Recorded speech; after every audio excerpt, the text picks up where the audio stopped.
All right, Big South. Here's a couple main storylines for you. I'm going to give you three of them. We'll talk about last year. We'll unpack what's upcoming. The biggest storyline for me is Drew Pember is coming back to UNC-Asheville and coach Mike Morrell. This team should once again be in the driver's seat to win this conference. I mean, that's where we're at. It's UNC-Asheville, it's Drew Pember. They're doing work. Who is going to catch up with them? And Pember isn't just some like, oh, that's nice. You're cute for a mid major conference or low major conference team. This dude is ranked 68th amongst all Division I players at the Almanac's top 100 list that came out last week. And that's, again, amongst every player in the nation.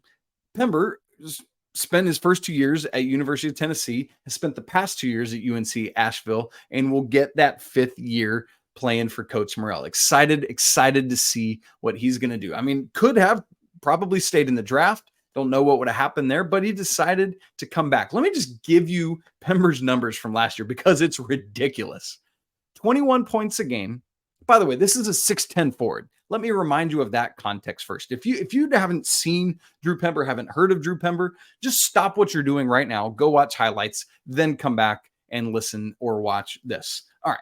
Here's his numbers from last year. 21 points a game, 9.2 boards, 2.3 assists, 2.4 blocks, shot 83.7% from the free throw line on 9.1 attempts, 38% from three on 4.4 attempts.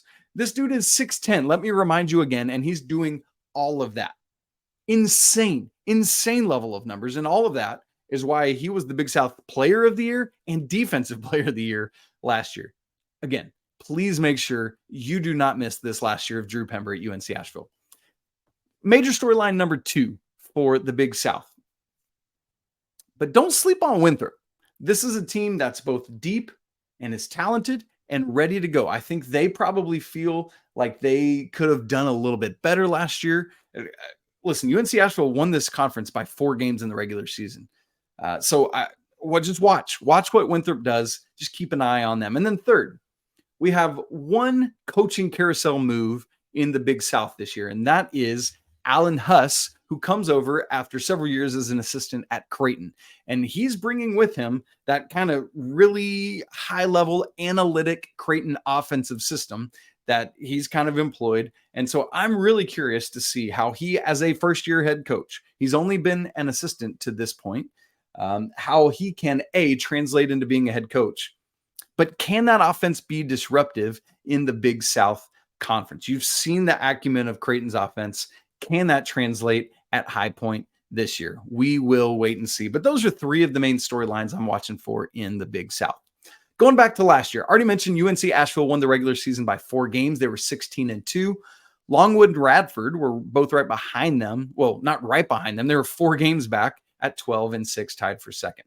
Conference tournament, Campbell, as the 7 seed, made a run, knocked off the other top seeds, but did fall in the Big South Championship game to UNC-Asheville. It was close, though, 77-73.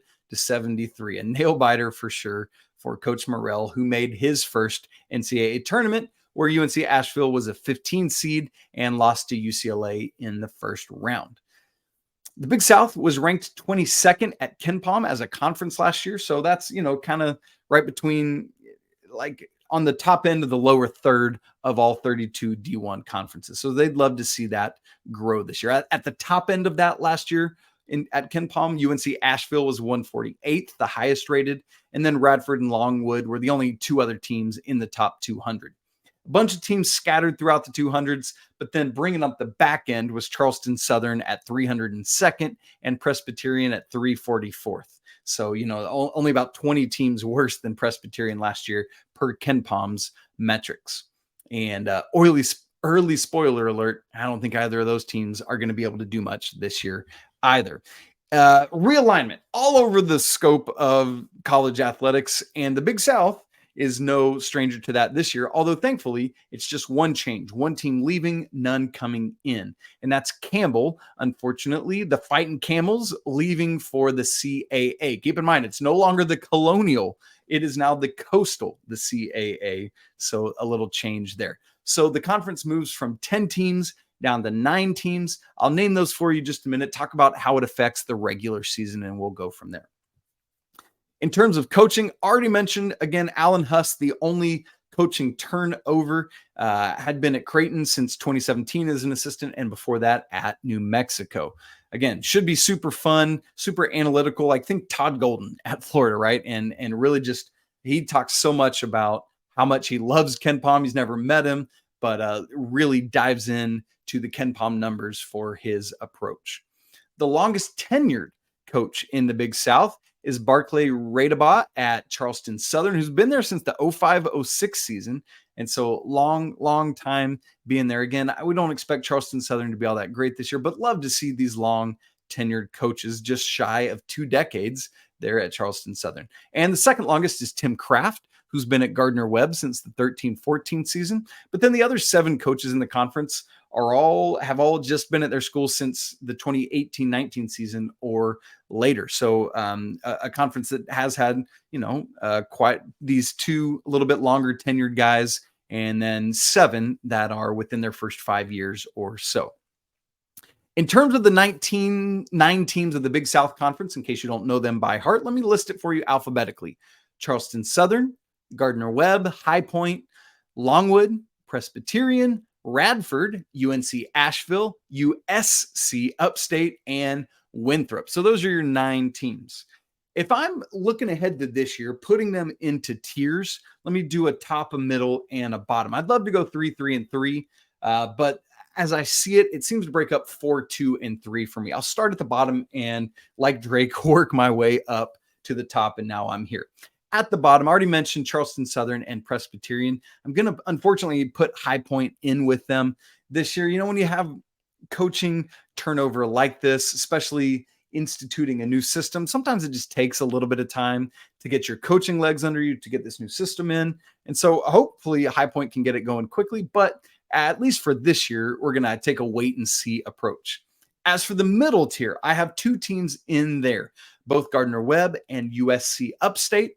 And then in that top tier, challenging for the Big South title, I have at the tip top, no surprise, UNC-Asheville, and then Winthrop second, and then Radford and Longwood, it's not the same school, both challenging for that top spot, but I have them just behind Winthrop as the 3rd and 4th teams. Now, obviously, again, I said it, in the transfer portal era, you got to wait until you see the product on the court. I could have said all of this that I just said, and it'd be laughably wrong, but that's how I see it ahead of the season. So dropping down the 9 conference teams, that's what's going to mean for the regular season for the Big South this year. They will play a true round robin home and home schedule, 16 games, right? Because there's 8 other teams. You play them home and away. So eight other teams times 2 is 16. Simple math. That's the way you do it. But here's why I want to talk about their schedule. It is awesomely and beautifully consistent. And I wish more conferences would or could do this, but I get that you got TV things you got to abide with and other stuff. But here's how the Big South will run this year.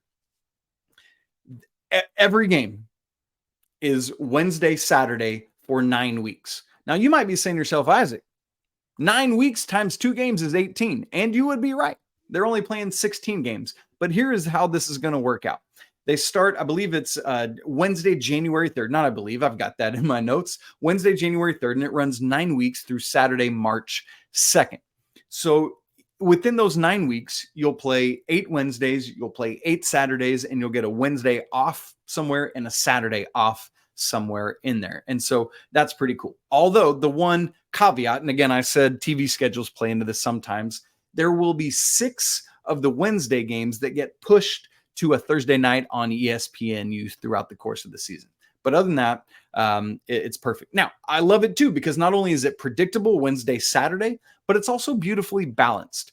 All the schools will play the other 8 schools at least once within that first month of the conference slate, and a guarantee that the second meeting with each team is at least 2 weeks apart.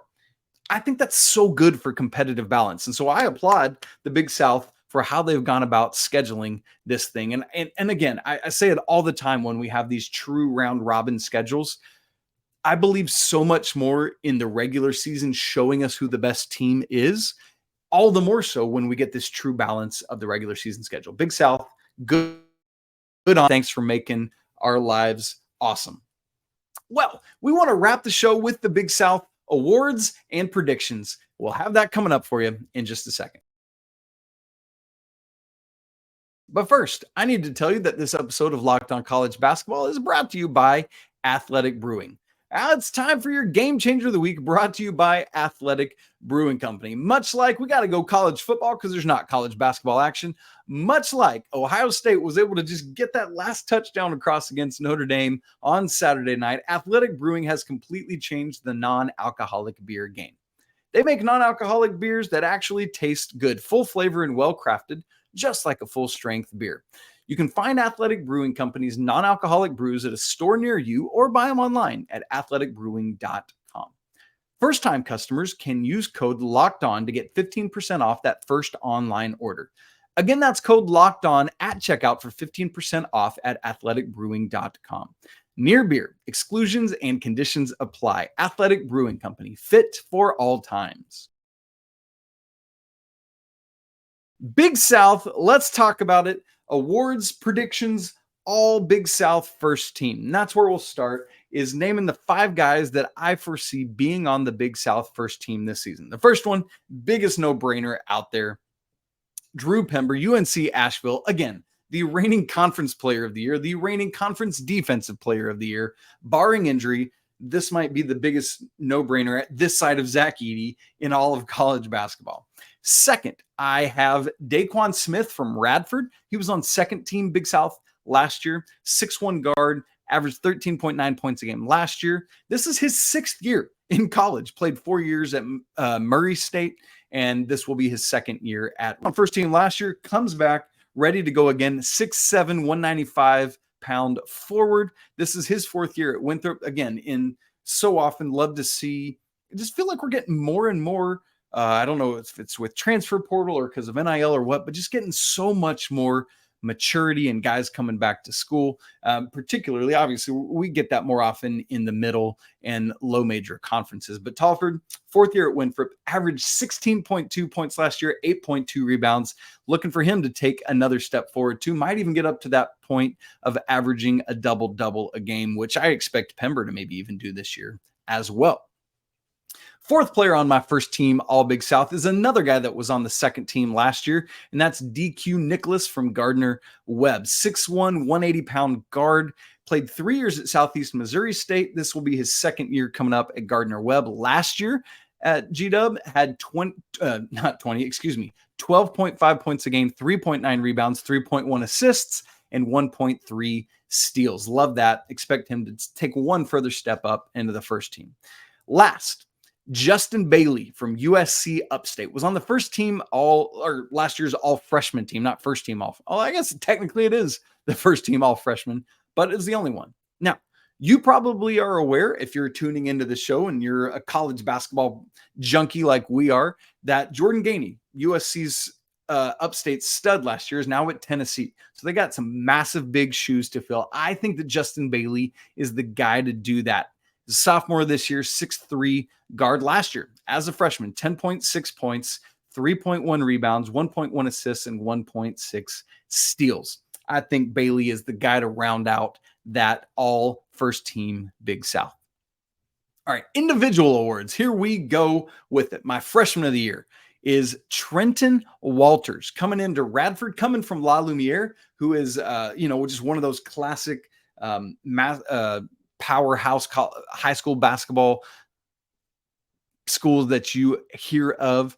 He's a short point guard, 5'6", but if given the chance to be part of this dynamic Radford backcourt, I think he will add some great quality for Coach Darius Nichols there at Radford. Also, though, keep an eye on my just second guy barely missing out on this award is High Point's Bodo,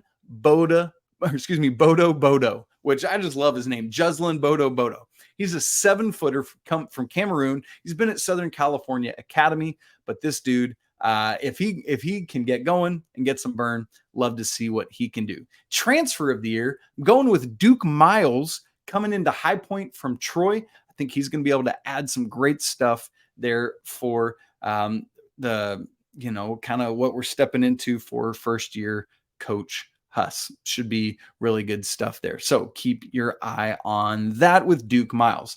Coach of the year, if Winthrop can pull it all together, knock off UNC-Asheville, I mean, it's a no-brainer. Mark Prosser is your coach of the year in the Big South. If not, give me Griff Aldrich at Longwood, with Longwood taking that step up into either second or third place in the conference would be massive. Now, player of the year, again, this is going to be the biggest no-brainer. It's got to be Drew Pember. Again, barring injury, knock on wood. Who should be, again, not only the conference player of the year, but the defensive player of the year as well. And then, unless just something crazy happens, I got Asheville as my regular season and conference tournament champ, back-to-back, running it back. And hopefully they can get, maybe a 12-13 seed, just have a strong year under Pember, and he can turn some heads. And so if you've got other college basketball loving friends out there, go spread the gospel to Drew Pember. Make sure they know about how electric this dude is. Folks, thanks for joining us to kick off another week of Locked On College Basketball. So glad that you are here with us. You can follow the show on Twitter at Locked On CBB. You can follow me at Isaac Shade. Please don't forget to subscribe on audio and video formats. If you're watching on YouTube, smash the button to let us know you're here, and we'd love to hear your comments on either Cooper Flagg's recruitment, the Big South preview, and what you think about it. As always, apologies to the lawyer family. Let's go Wildcats. And until tomorrow, I'll be right back with you. You everydayers, you'll be here too. But until then, peace.